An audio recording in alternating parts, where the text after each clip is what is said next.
Hi friends, जय हिंद। बात करेंगे बॉक्स ऑफिस रिपोर्ट की, बट उससे पहले एक आवश्यक सूचना, एक इम्पोर्टेंट अनाउंसमेंट।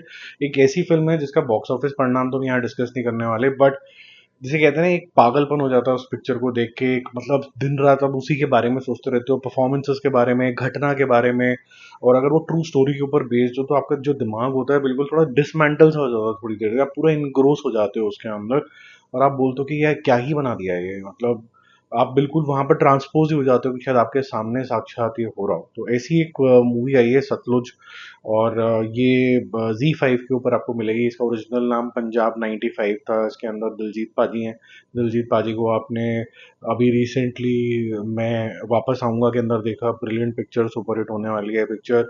उससे पहले सुपर हिट पिक्चर बॉर्डर 2 के अंदर। और अभी ये ब्लॉकबस्टर परफॉर्मेंस जो उन्होंने दी है यहाँ पर, और ब्लॉकबस्टर मूवी, और क्या कॉन्सेप्ट के ऊपर लेके आए हैं। एक ऐसे मैसेकर की कहानी है जो हिस्ट्री के अंदर सब चीज़ें डिस्कस हो जाती हैं। जम्मू कश्मीर, बंगाल, मणिपुर, हर जगह पे कुछ ना कुछ आपको डिस्कस करने को मिल जाता है, लेकिन इसकी डिस्कशन कोई करता ही नहीं है। तो आप देखोगे, आई एम श्योर आपका भी इंटरेस्ट जागेगा, और घृणा भी आएगी, और आपको थोड़ा सा गवर्नमेंट, चाहे अभी की हो चाहे बाद की हो, आपको लगेगा यार ये हमारे सगे हैं नहीं, ये किंग की तरह ही है जो हम पे सिर्फ रूल करना जानते हैं। और रिलीजन कोई भी हो, अत्याचार होता ही रहता है। ठीक है, चलो अभी शुरू करते हैं बॉक्स ऑफिस। ये अनाउंसमेंट करना जरूरी था, मन से था। अब मैं वापस आऊंगा के अंदर दिलजीत है अगेन। डे 23 है, और ये बहुत ही स्टेबल तरीके से लोगों का मन जीते जा रही है। और जैसे जैसे इसके वीक्स बढ़ते चले जा रहे हैं, वैसे ही और ज्यादा ये स्ट्रांग होती चली जा रही है। 1 करोड़ का बिजनेस इसने किया था कल, और आज किया 1.5 करोड़ का बिजनेस। 54 करोड़ प्लस 1.5 करोड़ हो जाता है 55.5 करोड़।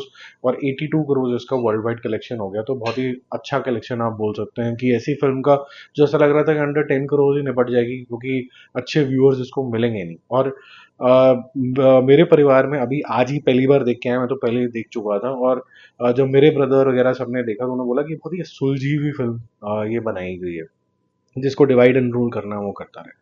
कॉकटेल रूल का डे 16 है। मैं अपनी बात पे बिल्कुल कायम हूँ। इसकी मार्केटिंग बहुत खराब हुई है, ठीक है, और काफ़ी गंदी भी पीआर हुई है। जो सेल्फ पीआर के अंदर ज़बरदस्ती की चेस्ट थम्पिंग लोग करने बैठ जाते हैं, ये बिल्कुल ही माइंड क्लाउड करता है लोगों का। और डिवाइड एंड रूल वाले जोन में ही जाता है, चाहे वो इनसाइडर करे चाहे आउटसाइडर करे। समझदार को इशारा काफ़ी। 1 करोड़ का इसने बिजनेस किया है, तो ये पहुंच जाती है 97.5 करोड़ पे, और 154.5 करोड़ के आसपास इसका वर्ल्ड वाइड टोटल हो जाता है। फिर वेलकम टू द जंगल के बारे में बात करेंगे। डे 9 है उसका, और कल से थोड़ा सा इंक्रीज है। 5 करोड़ उसने कल किए, तब 6 करोड़ है। क्या ये बहुत ही इंटरेस्टिंग बिजनेस है? नहीं, क्योंकि ये अगर सैटरडे संडे वाले दिन डबल डिजिट में नहीं जाता तो थोड़ा डिफिकल्ट है।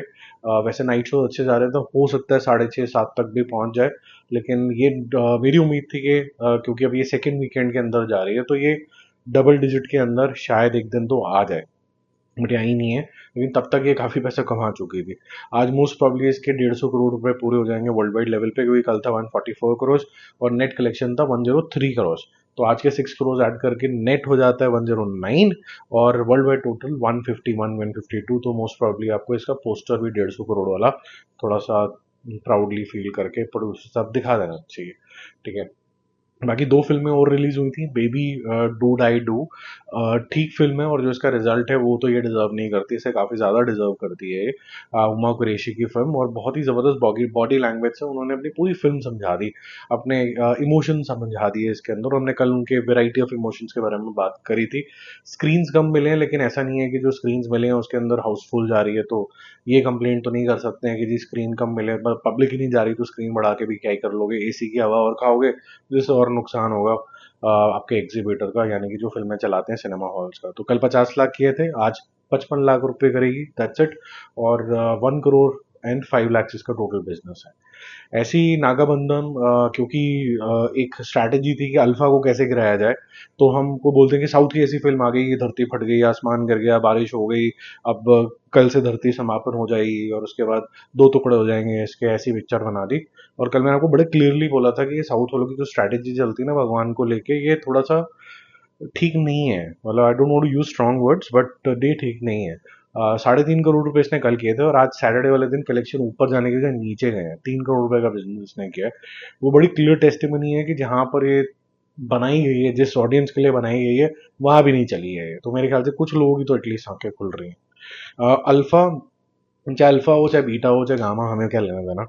चाहे वो वायर बनाए है, राजकुमार हिरानी बनाए, चाहे एस एस राजा मौली बनाए, उससे भी हमें कोई लेना देना नहीं है। हमें ये लेना देना ज़रूर होता है कि सभ्यता का दायरा और अपनी जो अपनी सीख स्कूल से ली हो, चाहे पेरेंट्स से लिया हो, वो नहीं भूलना चाहिए। तो अगर आपको ट्रोल करना है तो आप किसी की हाइट का या फिर इस तरीके की चीज़ों का मजाक नहीं उड़ा सकते हैं, टेक्निकली स्पीकिंग। बट जो इस तरीके के लोग होते हैं जिनका आप किस तबके से आते हैं वो करते हैं। और ऑनलाइन वैसे भी कोई लॉ नहीं है, आप जैसा मर्जी भी कर सकते हैं, ठीक है। तो ये कल जैसे हमने बात करी थी कि 11 करोड़ का बिजनेस करेगी, ग्रॉस बिजनेस किया था और उसका नेट कलेक्शन बनता है 9.25 करोड़।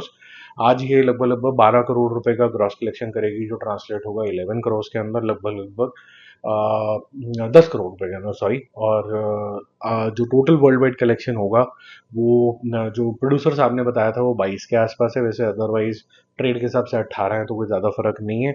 आज के 10 और 9.25 मिला के लगभग लगभग 19.25 है। और वर्ल्ड वाइड जो कलेक्शन है वो लगभग लगभग आपकी मेरे ख्याल से 42-43 करोड़ तक पहुंच गई होगी। तो जिनको पसंद आ रही है वो पसंद आ रही है, जो वैसे भी जवान या पठान या फिर टाइगर वाले जोन के अंदर रहते हैं उनको पसंद आ रही है। ये धुरंधर से कंपैरिजन करना बेवकूफ़ी है, क्योंकि एक वो अलग जोन की पिक्चर है, ये थोड़ी सी स्टाइलाइज तरीके की पिक्चर है। और सबसे घटिया बात ये हो गई है कि जो मेरे को देख के बड़ा शौक लगा कि क्योंकि डीमीन करने का कोई मौका नहीं मिला बहुत ज़्यादा, तो उन्होंने फेक एआई से क्रिएटेड जैसे एक्स के पोस्ट होते हैं या फिर इंस्टाग्राम के पोस्ट होते हैं वो लगाने लग गए हैं कि as Pakistani audience they are appreciating Alpha, जबकि वहाँ रिलीज भी नहीं होती है।